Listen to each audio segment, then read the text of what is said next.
आप सभी को नमस्कार। ये अपने विलियन वाले चैप्टर का 4th लेक्चर है। इससे पहले हमने विलियन का सामान्य परिचय, विलियन का वर्गीकरण, विलियन की सांद्रता को व्यक्त करना और ठोसों की द्रव में विलेयता को डिटेल से पढ़ लिया है। यदि आपने अभी तक पिछले लेक्चर नहीं देखे हैं तो पहले आप पिछले लेक्चर देखें और उसके बाद इस लेक्चर तक पहुंचे। इस लेक्चर में हम गैसों की द्रव में विलेयता व हेनरी के नियम के बारे में पढ़ेंगे। तो हम फर्स्ट ऑफ ऑल हेडिंग लगा लेते हैं, गैसों की द्रव में विलेयता। तो आज अपना टॉपिक जो है वो है गैसों की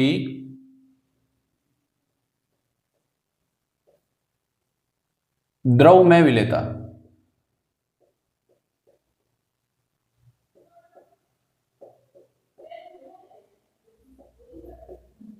गैसों की द्रव में विलेयता का मतलब है कि गैस द्रव में घुली हुई है। सामान्य जीवन में भी यदि हम बात करें, पानी में ऑक्सीजन गैस घुली हुई होती है जो जलीय जीवों के लिए आवश्यक होती है।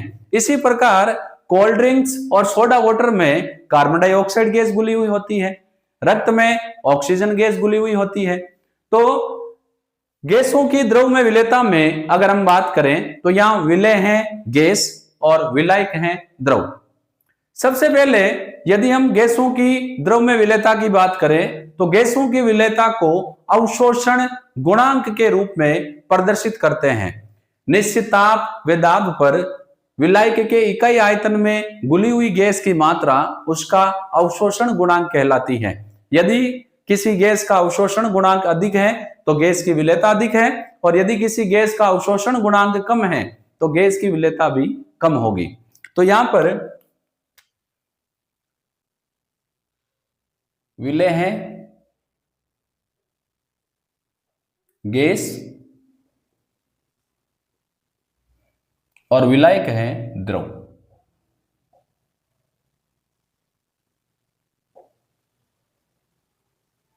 इंपॉर्टेंट चीज ये है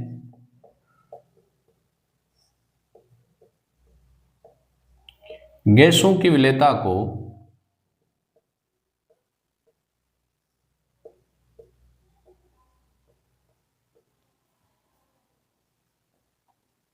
अवशोषण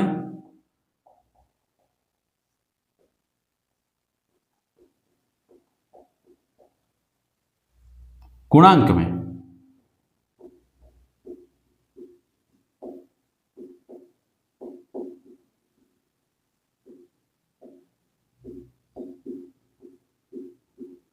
प्रदर्शित करते हैं। अब ये अवशोषण गुणांक क्या होता है? ये होता है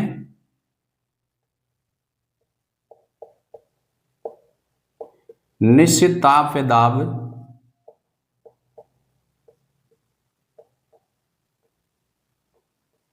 पर विलायक के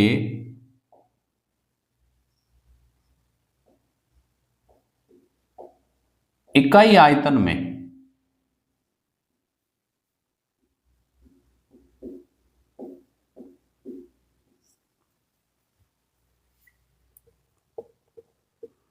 घुली हुई गैस की मात्रा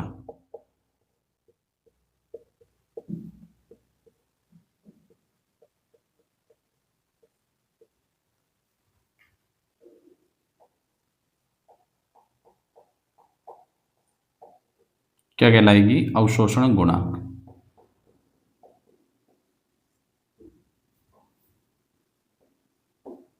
अवशोषण गुणांक कहलाता है। इन शॉर्ट, यदि घुली हुई गैस की मात्रा अधिक तो अवशोषण गुणांक अधिक, तो गैस की विलेयता भी अधिक होगी। यानी अवशोषण गुणांक और गैस की विलेयता में अगर हम रिलेशन निकालें तो गैस की जो विलेयता है ये अवशोषण गुणांक के समानुपाती होती है। तो गैसों की विलेयता या गैस की विलेयता समानुपाती होती है अवशोषण गुणांक के।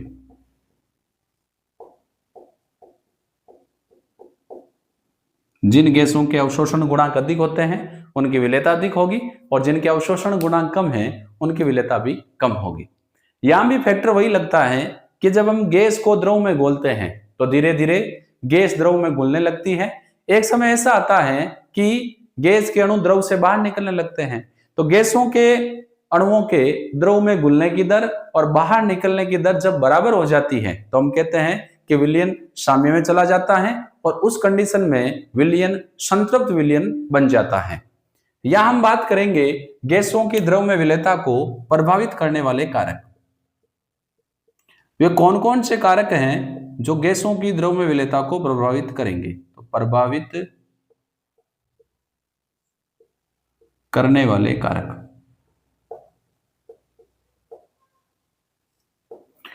प्रभावित करने वाले कारक को जब हम पढ़ेंगे तो ये कारक या तो गैसों की द्रव में विलेयता को घटाएंगे या बढ़ाएंगे। यदि गैस अधिक घुलेगी तो विलेयता अधिक है और यदि गैस कम घुलेगी तो विलेयता भी कम होगी। तो जनरल सी चीज आपको ध्यान में रखनी है कि गैस कम घुलेगी तो विलेयता कम और गैस अधिक घुलेगी तो विलेयता अधिक होगी। प्रभावित करने वाले कारकों में नंबर फर्स्ट हम ले रहे हैं वो है विलेय यानी गैस की प्रकृति।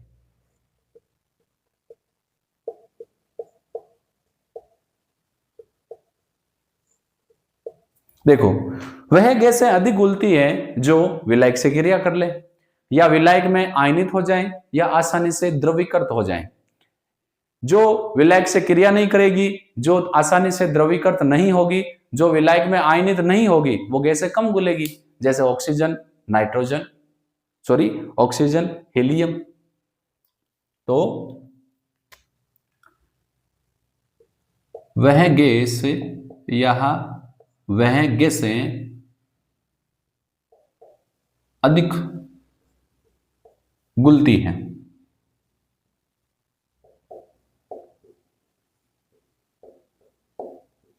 कौन सी अधिक घुलती है? जो नंबर फर्स्ट विलायक से क्रिया कर लें,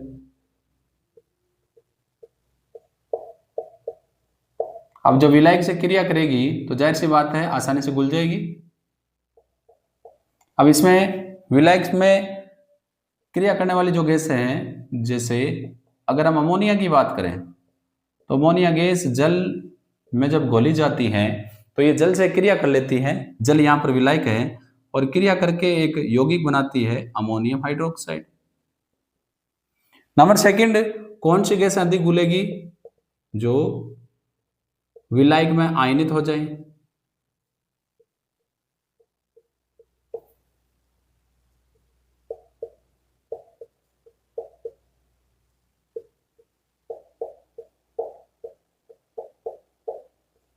अब आयनित होने में कौन सी हैं? जैसे यदि हम हाइड्रोक्लोरिक गैस HCl को पानी में घोलें तो ये पानी में आयनित हो जाती हैं H+ और Cl- के रूप में। थर्ड, कौन सी गैस अधिक घुलेगी? जो आसानी से द्रवीकृत हो जाए, जो यानी आसानी से द्रव अवस्था में चले जाए, आसानी से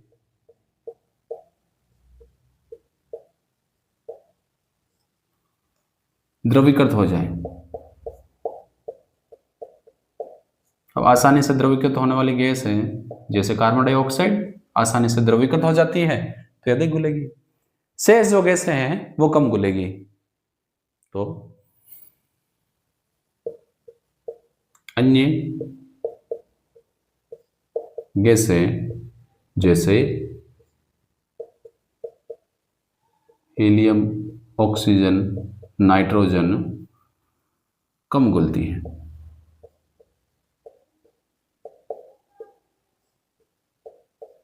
तो ये तो हो गया कि विलेय यानी गैस की प्रकृति किस प्रकार की होगी। जिस प्रकार की गैस की प्रकृति होगी विलेयता भी उसके अकॉर्डिंग होगी। नंबर 2, प्रभावित करने वाले कारकों में हम ले रहे हैं विलायक की प्रकृति।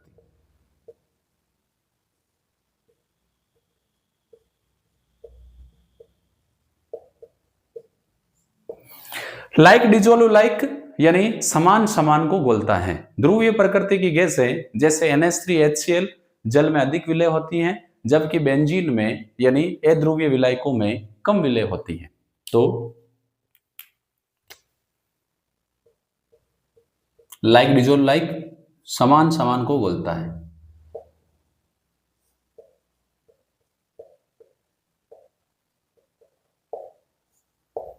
अब इसका लाइक डिजोल्व लाइक का मीनिंग क्या है? यदि गैस की प्रकृति ध्रुवीय है तो ध्रुवीय विलायक यानी पानी में अधिक घुलेगी। यदि गैस की प्रकृति अध्रुवीय है तो वो अध्रुवीय विलायक जैसे बेंजीन ईथर में अधिक घुलेगी। इसका मतलब यह है ध्रुवीय प्रकृति की गैसें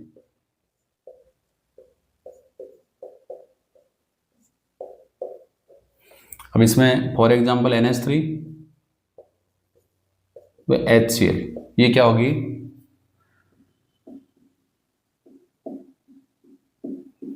जल में अधिक विलय व बेंजीन। बेंजीन क्या है? बेंजीन एक अध्रुवीय विलायक है तो इसमें ये कम घुलेगी, कम विलय होती है।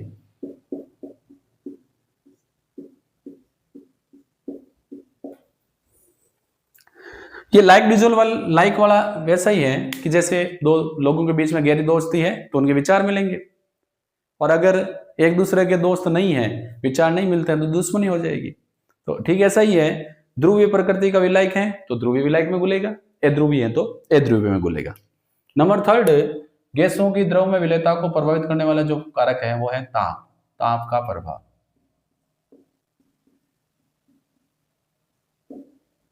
देखो, जब किसी गैस को द्रव में घोला जाता है तो ऊष्मा उत्सर्जित होती है, यानी गैसों का द्रव में विलयन एक ऊष्माक्षेपी प्रक्रम है, और ला सातेली के नियम के अनुसार यदि ऊष्माक्षेपी प्रक्रम का ताप बढ़ाया जाए तो विलेयता घटेगी। सेकंड फैक्टर यह भी है कि जब हम गैसों के द्रव में विलयन पर ताप बढ़ाते हैं तो गैस के अणु ताप ग्रहण करके अपनी गतिज ऊर्जा को बढ़ा लेते हैं। जब गैस के अणु ताप अवशोषित करते हैं तो गैस के अणुओं की गतिज ऊर्जा बढ़ जाती है, परिणाम स्वरूप वह पहले की तुलना में अधिक गति करते हैं, जिसके कारण गैस के अणु विलयन से बाहर निकलते हैं, अर्थात विलेयता घटती है। ये आप कोल्ड ड्रिंक जो आप पीते हैं, चाहे पेप्सी, कोको कोला जो भी पीते हैं आप, यदि उसकी बोतल को आप बाहर रख दें फ्रिज से बाहर, तो आप जैसे ही ढक्कन खोलेंगे अचानक गैस बाहर निकलेगी। क्यों? क्योंकि अंदर टेम्परेचर बढ़ गया है और ढक्कन बंद है, तब तक तो गैस अंदर ही है। जैसे ही आप ढक्कन खोलेंगे गैस तुरंत बाहर निकलेगी। इसके अलावा मान लो कोल्ड ड्रिंक फ्रिज में पड़ी है, उसको आप बाहर रखते हैं, एक बार ढक्कन खोला, आपने कोल्ड ड्रिंक पी ली, फिर ढक्कन बंद किया, फिर ढक्कन खोलेंगे तो आप देखेंगे कि पहले की तुलना में गैस कम हो गई है, उसका स्वाद भी बिगड़ गया है। तो यहां पर सीधी सी बात है, गैसों का द्रव में विलयन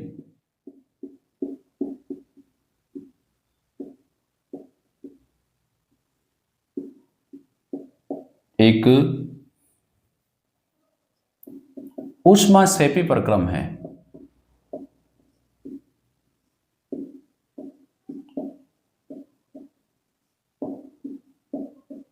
अतः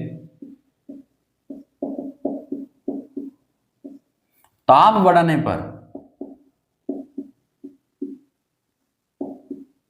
क्योंकि ला सातेली का नियम यह कहता है कि किसी भी फैक्टर में ताप, दाब, आयतन में परिवर्तन होता है तो साम्य उस तरफ विस्थापित होगा जिस तरफ किए गए परिवर्तन का मान कम हो जाए। तो हम ताप बढ़ा रहे हैं तो साम्य उस तरफ बढ़ेगा जिस तरफ ताप में कमी हो, यानी विलयन में से गैस बाहर आने लगेगी।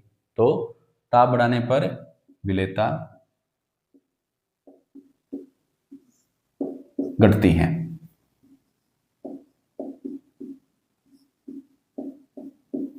इसको हम ऐसे भी समझ सकते हैं कि गैस है, इसको हमने जैसे जल की बात कर लें, जल में घोला तो क्या बना? विलयन, साम्य है यहां पर, और साथ में क्या निकलती है? ऊष्मा। तो आप ताप बढ़ाएंगे तो साम्य इस तरफ आएगा, यानी जो गैस है वो विलायक से बाहर निकलेगी। अब हम इंपॉर्टेंट फैक्टर पढ़ रहे हैं, दाब का प्रभाव। ताप बढ़ाने पर गैसों की द्रव में विलेयता घटती है, लेकिन दाब बढ़ाने पर गैसों की द्रव में विलेयता बढ़ती है, क्योंकि इकाई आयतन में गैस के अणुओं की संख्या बढ़ती है। अब ये मैं पहले लिख रहा हूं, फिर कैसे बढ़ती है उसको हम समझेंगे। तो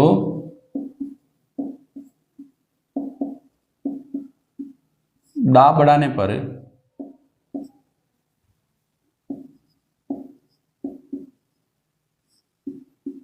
इकाई आयतन में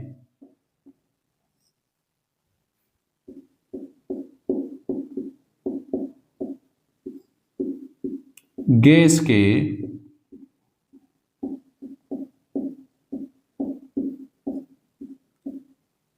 अणुओं की संख्या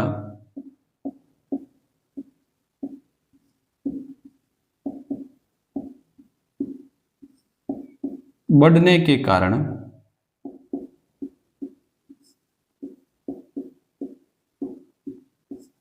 गैस की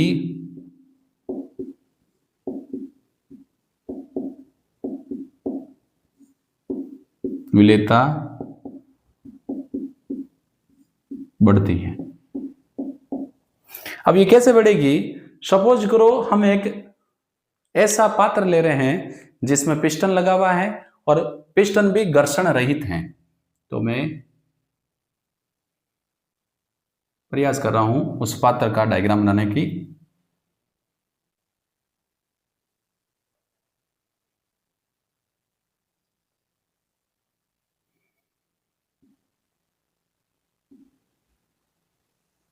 ये यहां पर आपके पिस्टन है,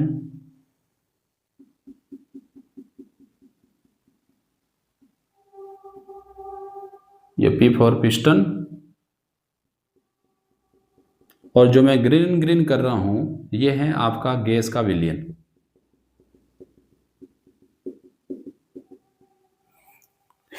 यदि आपको डाउट हो रहा है तो मान लो ये विलायक है, इसमें ये गैस के अणु रेड रंग से घुले हुए हैं और यहां है केवल गैस। तो यहां पर ये क्या है? गैस के अणु, और ये है गैस का विलयन।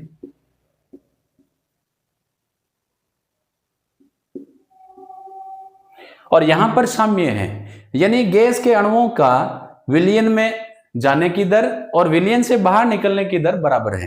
अर्थात ये जो प्रक्रम है साम्य में है। जितने दर से गैस के अणु विलयन में अंदर जा रहे हैं उतनी ही दर से गैस के अणु विलयन से बाहर जा रहे हैं। अब हम क्या कर रहे हैं? इस पिस्टन को दबा रहे हैं। पिस्टन को दबाने पर स्थिति क्या आएगी?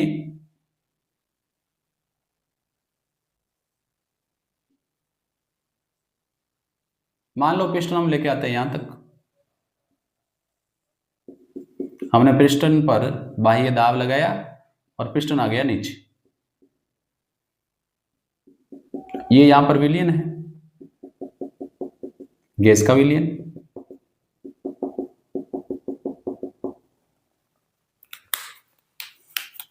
यहां पर गैस के अणु हैं और यहां गैस के अणु विलयन में घुले हुए हैं।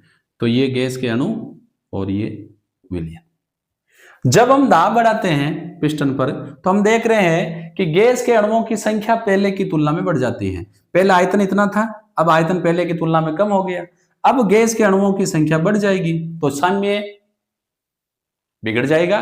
अब क्योंकि इकाई आयतन में गैस के अणुओं की संख्या बढ़ रही है तो अब गैस के अणुओं का विलयन के अंदर जाने की दर बढ़ जाएगी। जैसे ही हमने पिस्टन पर दाब डाला गैस के अणुओं की संख्या बाहर बढ़ गई। अब गैस के अणुओं की संख्या क्योंकि बाहर बढ़ गई है तो अब गैस के अणुओं का विलयन में जाने की दर बढ़ जाएगी और ये गैस के अणु विलयन में तब तक जाएंगे जब तक पुनः साम्य स्थापित नहीं हो जाता। अब जैसे ही हमने दाब लगाया गैस के अणुओं की संख्या इकाई आयतन में पहले आयतन ज्यादा था, अब आयतन कम हो गया तो गैस के अणुओं की संख्या बढ़ गई। अब गैस के अणु विलयन में तब तक प्रवेश करेंगे जब तक पुनः साम्य स्थापित नहीं हो जाता। अर्थात गैस के अणुओं के अंदर जाने की दर और बाहर निकलने की दर जब बराबर हो जाएगी तो साम्य पुनः स्थापित हो जाएगा। अब क्योंकि दाब डालने पर गैस के अधिक अणु विलयन में विलय हो रहे हैं तो हम कहेंगे दाब डालने पर गैस की विलेयता बढ़ेगी। सिंपल सी चीज है। पहले गतिक साम्य था, कोई दिक्कत नहीं थी। जैसे ही हमने पिस्टन पर प्रेशर डाला, अब साम्य बिगड़ गया, यानी बाहर गैस के अणुओं की संख्या बढ़ गई, अंदर गैस के अणुओं की संख्या कम है। तो साम्य किस तरफ स्थापित होगा? जिस तरफ गैस के अणुओं की संख्या कम होनी चाहिए, यानी गैस के अणु बाहर से विलयन में प्रवेश करने लगते हैं, और ये तब तक प्रक्रिया चलती है जब तक पुनः साम्य स्थापित नहीं हो जाता। क्योंकि गैस के अणु बाहर से विलयन में विलय हो रहे हैं, गैस के अणुओं की संख्या बढ़ रही है, तो गैस की विलेयता भी बढ़ेगी। इसीलिए दाब डालने पर इकाई आयतन में गैस के अणुओं की संख्या बढ़ने पर गैसों की द्रव में विलेयता भी बढ़ती है। अब हम गैस की विलेयता पर दाब के प्रभाव को हेनरी के नियम से एक्सप्लेन करेंगे। बोर्ड में रेज कर रहा हूं, आप चाहें तो स्क्रीनशॉट ले सकते हैं। तो हम अब ले लेते हैं गैसों की द्रव में विलेयता का जो इंपॉर्टेंट टॉपिक है वो है हेनरी का नियम।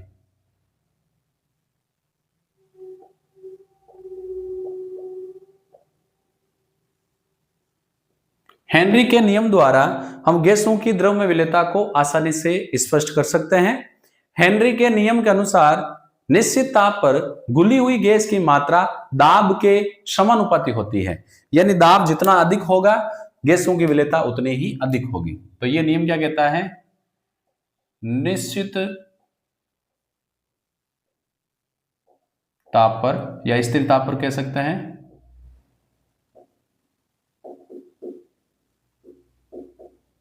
घुली हुई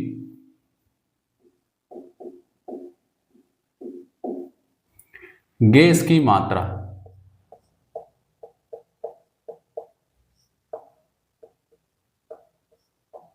दाब के समानुपाती होती है।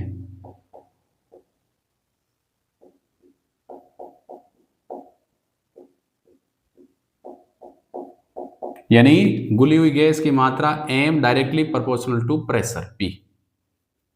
इसको जब हम समानुपाती का निशान हटाएंगे तो आ जाएगा m equal to K into P। यहां पर m क्या है? घुली हुई गैस की मात्रा,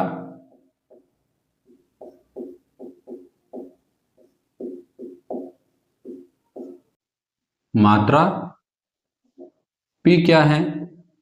दाब, और K क्या है? स्थिरांक। अब यदि हम घुली हुई गैस की मात्रा को या यूं कहें कि गैस की द्रव में विलेयता को यदि हम मोल अंश के रूप में व्यक्त करें या मोल भिन्न के रूप में व्यक्त करें, तब हेनरी का नियम क्या होगा? देखो, विलेयता को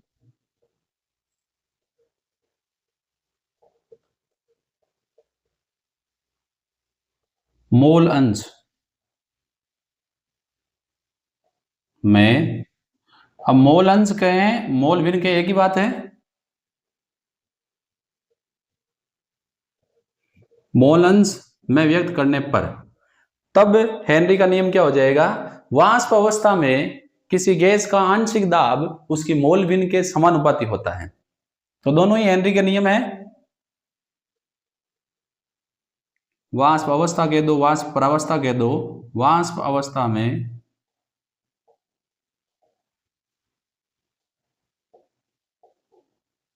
किसी गैस का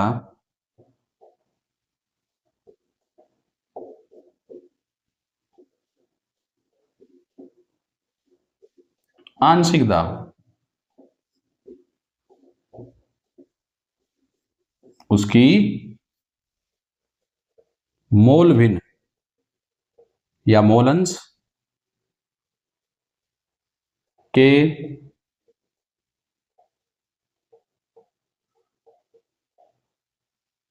समानुपाती होता है।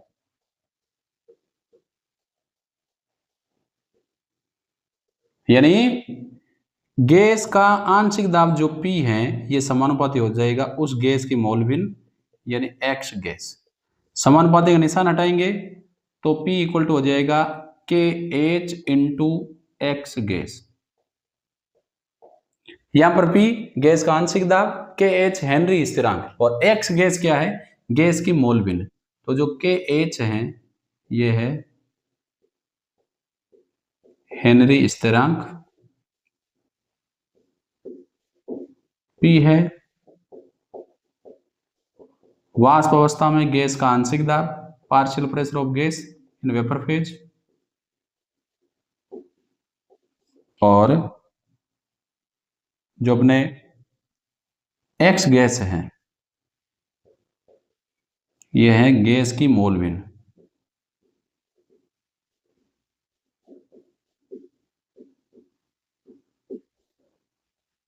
अब यदि हम आंशिक दाब और गैस की मोलविन के बीच में ग्राफ खींचे तो ग्राफ कुछ ऐसा प्राप्त होगा।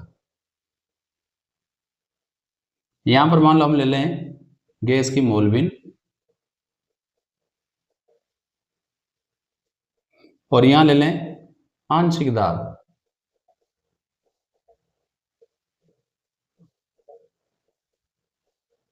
अब ये आंशिक में अगर बिंदी नहीं लगी तो आशिक बन जाएगा, ग्राफ बढ़ता हुआ आएगा। क्यों? क्योंकि गैस का आंशिक दाब उसकी मोलविन के समानुपाती होगा, तो ग्राफ बढ़ता हुआ आएगा और ग्राफ का जो ढाल है वो हेनरी स्थिरांक के बराबर होगा। अब यदि हम हेनरी स्थिरांक और गैस की विलेयता के बीच में रिलेशन निकालना चाहें तो देखो, ये मैं एक्स गैस अगर रखूं तो बराबर प्रेशर के नीचे आ जाएगा के एच। तो देखो इससे हमें क्या जानकारी मिल रही है, एक्स गैस क्या है, गैस की मोलविन, और गैस की मोलविन अधिक होने का मतलब है गैस की विलेयता अधिक है। ये गैस की जो मोलविन है ये हेनरी स्थिरांक के व्युत्क्रमानुपाती है। इसका मतलब ये हुआ कि जिन गैसों के हेनरी स्थिरांक के मान अधिक होते हैं उनकी विलेयता कम होती है। तो इससे रिलेशन ये निकला कि हेनरी जो स्थिरांक है वो गैसों की विलेयता के व्युत्क्रमानुपाती है। जिन गैसों के हेनरी के स्थिरांक के मान कम होते हैं उनकी विलेयता अधिक होती है, और जिनके हेनरी स्थिरांक के मान जिनके हेनरी स्थिरांक के मान कम होते हैं उन गैसों की विलेयता अधिक होती है, और जिनके हेनरी स्थिरांक के मान अधिक होते हैं उनकी विलेयता कम होती है। तो ये तो हमने बात की हेनरी के नियम की। अब हेनरी के नियम की कुछ लिमिटेशन है।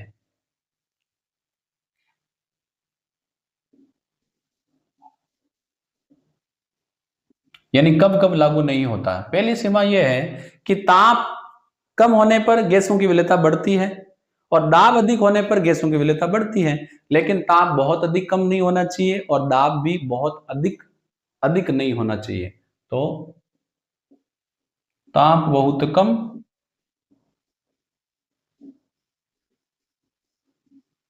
में दाब बहुत अधिक नहीं होना चाहिए।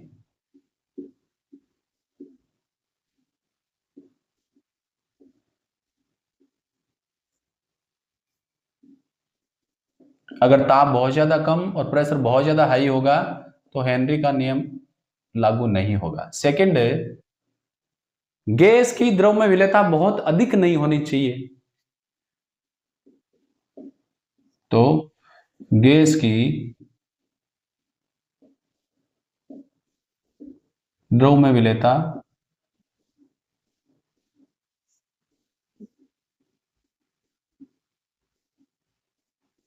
अधिक नहीं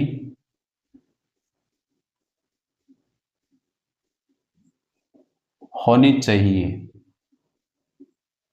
नंबर थर्ड, गैस जब गैस अवस्था में हो और जब वो विलयन में घुल जाए और विलयन अवस्था में हो तो गैस की आणविकता में फर्क नहीं होना चाहिए। ऐसा नहीं पहले तो N2 थी बाद में N3 हो गई या N4 हो गई। तो गैस की विलयन व गैस अवस्था में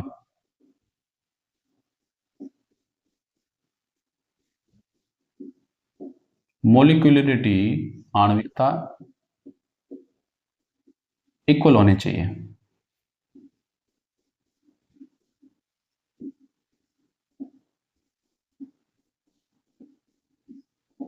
नंबर 4 और लास्ट है, NH3 और HCl गैस जल में अधिक विलय होती है तो उस पर भी हेनरी का नियम लागू नहीं होता। NH3 HCl गैस बेंजीन में अल्प विलय होती है तो उस पर भी हेनरी का नियम लागू नहीं होगा।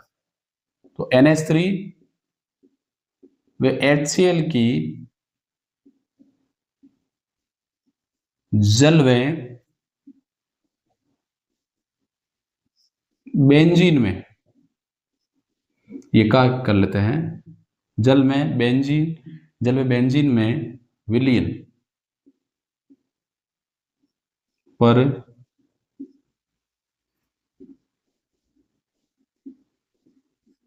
हेनरी का नियम लागू नहीं होता।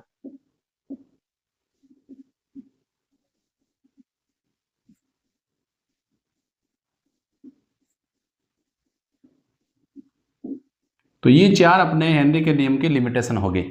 अब हम बात कर रहे हैं हेनरी का नियम अपने काम में क्या आता है, एप्लीकेशन, अनुप्रयोग। देखो आपने कई बार बाजार में सोडा वाटर पिया होगा। सोडा वाटर वाला जो सोडा वाटर बनाता है उसके पास कांच की बोतल होती है और उन पर कांच की बोतलों के बीच में कांच की गुंडियां लगी होती है और उसके पास एक सिलेंडर होता है, उस सिलेंडर में होती है कार्बन डाइऑक्साइड गैस। तो सोडा वाटर वाला क्या करता है, उन कांच की बोतलों में जिनमें बहुत छोटा सा होल है, कार्बन डाइऑक्साइड गैस को अधिक दाब पर प्रवाहित करता है, जिसके कारण पानी में कार्बन डाइऑक्साइड की विलेयता बढ़ जाती है और उससे वो सोडा वाटर बनाता है। सेकंड, जो कोल्ड ड्रिंक, जिनको हिंदी में शीतल पेय पदार्थ कहते हैं, उनमें जब बोतलों को बंद किया जाता है तो कार्बन डाइऑक्साइड को अधिक दाब पर प्रवाहित करते हैं। अब हम ये चाहते हैं कि कोल्ड ड्रिंक में कार्बन डाइऑक्साइड की विलेयता अधिक हो, तो इसके लिए क्या करते हैं कि बोतलों को उच्च दाब पर बंद किया जाता है। हाई प्रेशर पर जैसे ही बोतलों को बंद करेंगे तो कार्बन डाइऑक्साइड की विलेयता अधिक हो जाएगी। तो हेनरी के नियम का पहला उपयोग ये हो गया कि सोडा वाटर व शीतल पेय पदार्थों में कार्बन डाइऑक्साइड की विलेयता को बढ़ाने के लिए बोतलों को उच्च दाब पर बंद किया जाता है। यदि प्रेशर कम रखेंगे तो विलेयता कम होगी। तो पहला एप्लीकेशन हो गया सोडा वाटर, जिसमें नींबू और काला नमक डालता है वो वाला, वह शीतल पेय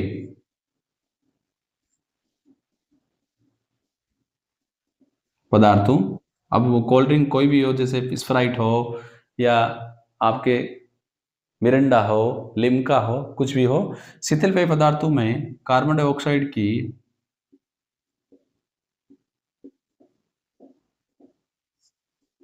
विलेयता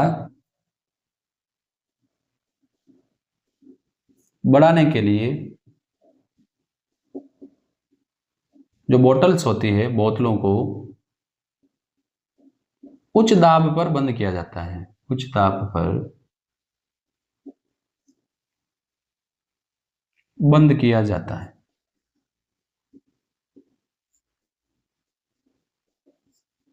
ये पहला इसका यूज। दूसरा एक कंडीशन है जिसका नाम है एनॉक्सिया। याद रखने की ट्रिक है, अनऑक्सिया यानी ऑक्सीजन कम। देखो अधिक ऊंचाई वाले स्थानों पर ऑक्सीजन की सांद्रता कम होती है, इसीलिए पर्वतारोही जो पर्वत पर चढ़ते हैं या वह लोग जो अधिक ऊंचाई पर रहते हैं, उनके रक्त में ऑक्सीजन की कमी हो जाती है या रक्त में ऑक्सीजन की सांद्रता कम होती है, जिसके कारण वे स्पष्टतया सोच नहीं पाते और शरीर कमजोर होने लगता है। इसे हम क्या बोलते हैं, एनॉक्सिया। ये क्यों हो रहा है, क्योंकि ऊपर प्रेशर कम है तो रक्त में ऑक्सीजन का लेवल भी कम होगा। तो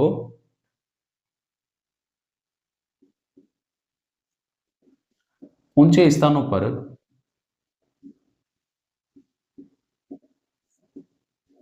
ऑक्सीजन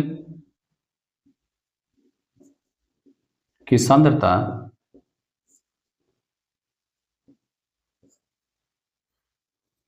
कम होने के कारण, इस पर क्वेश्चन आया हुआ है,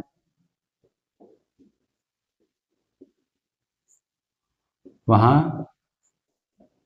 रहने वाले लोगों या माउंटेन जो क्लाइंबर होते हैं, वे पर्वतारोही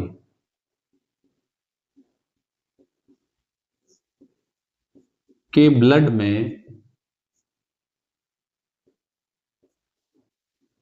ऑक्सीजन की सांद्रता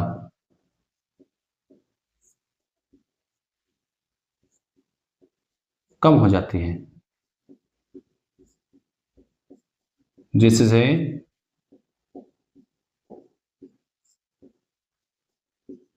शरीर कमजोर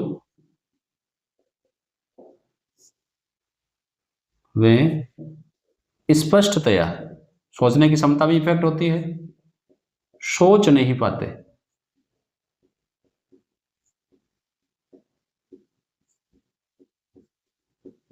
इसे एनोक्सिया कहते हैं, अनऑक्सिया, ऑक्सीजन की कमी, ऐसे याद रख सकते हैं। देखो नंबर थर्ड, हेनरी के नियम का एप्लीकेशन क्या है।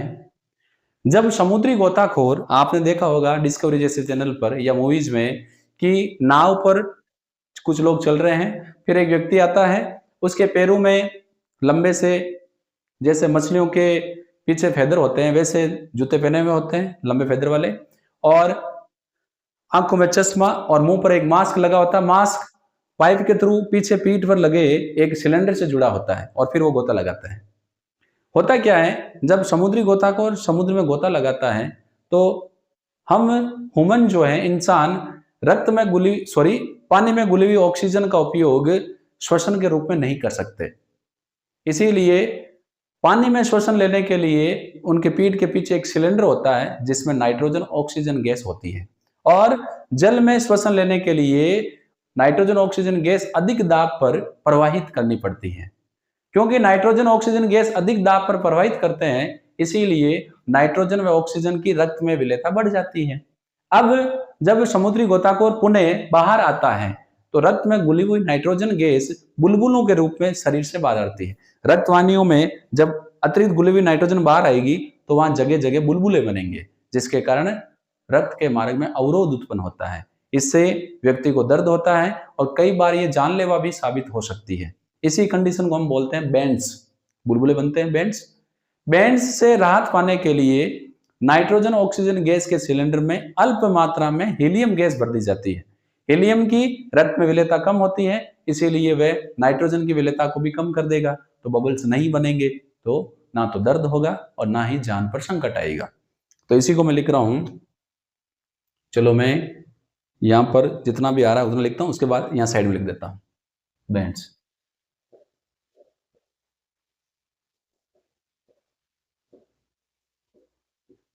समुद्री गोताखोर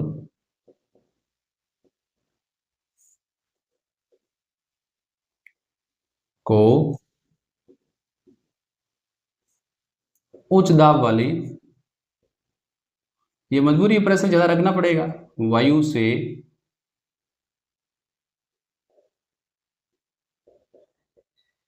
श्वास लेना पड़ता है,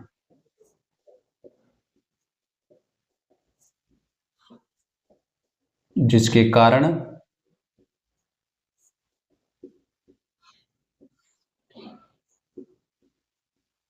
ब्लड में नाइट्रोजन व ऑक्सीजन की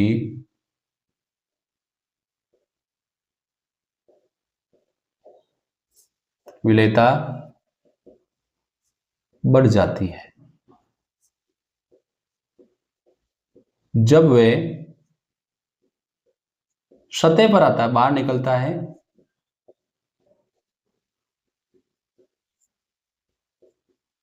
तो नाइट्रोजन गैस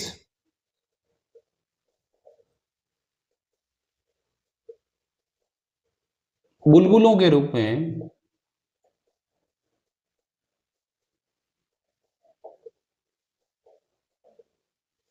बाहर निकलती है।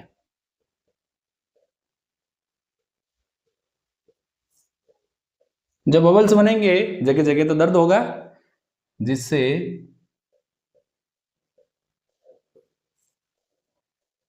दर्द होता है। इसे बैंड्स, बैंड्स जैसी स्थिति बनती है, क्योंकि मान लो ये आपकी रक्तवाहिनी है, इसमें जहां जहां बबल्स बनेंगे तो बैंड बन जाएंगे, कहते हैं। इससे राहत के लिए नाइट्रोजन व ऑक्सीजन सिलेंडर में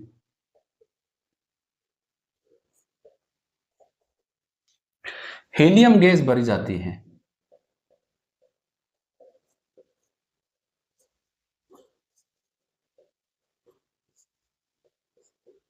अब ये मेडिकल कंडीशन है और हमें पता है कि ये इश्यू इसलिए आ रहा है क्योंकि नाइट्रोजन गैस अधिक दाब पर अधिक विलय हो रही है। तो यदि हम चाहें कि बुलबुले नहीं बने तो हमें कोई ऐसी गैस इसमें डालनी पड़ेगी जिसकी विलेयता कम हो। तो हमने गैस डाल दी हीलियम। हीलियम की रक्त में विलेयता कम होती है जिसके कारण ये नाइट्रोजन की विलेयता को कम कर देगी।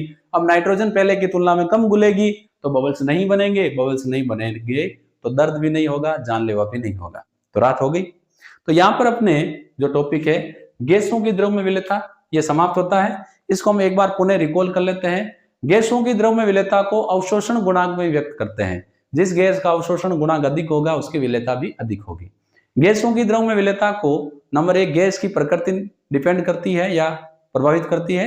वह गैस अधिक घुलती है जो आसानी से आयनित हो जाए, जो विलायक से क्रिया कर ले, या जो आसानी से द्रवीकृत हो जाए। अन्य गैसें कम घुलती है।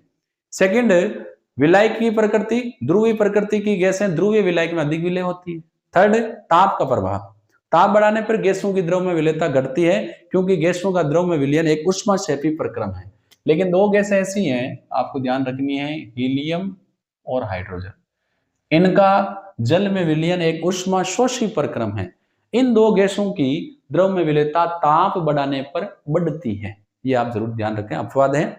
थर्ड, दाब बढ़ाने पर गैसों की द्रव में विलेयता बढ़ती है क्योंकि दाब बढ़ाने पर इकाई आयतन में गैसों के अणुओं की संख्या बढ़ती है जिसके कारण विलेयता बढ़ती है। गैस की विलेयता पर दाब के प्रभाव को हम हेनरी के नियम से समझा सकते हैं। निश्चित ताप पर घुली हुई गैस की मात्रा दाब के समानुपाती होती है।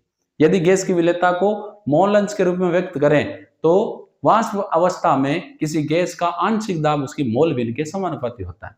फिर रिजल्ट यह निकला कि जिन गैसों के हेनरी स्थिरांक के मान अधिक होते हैं उनकी विलेयता कम होती है। हेनरी के नियम की सीमा में दाब बहुत अधिक, ताप बहुत कम नहीं होना चाहिए।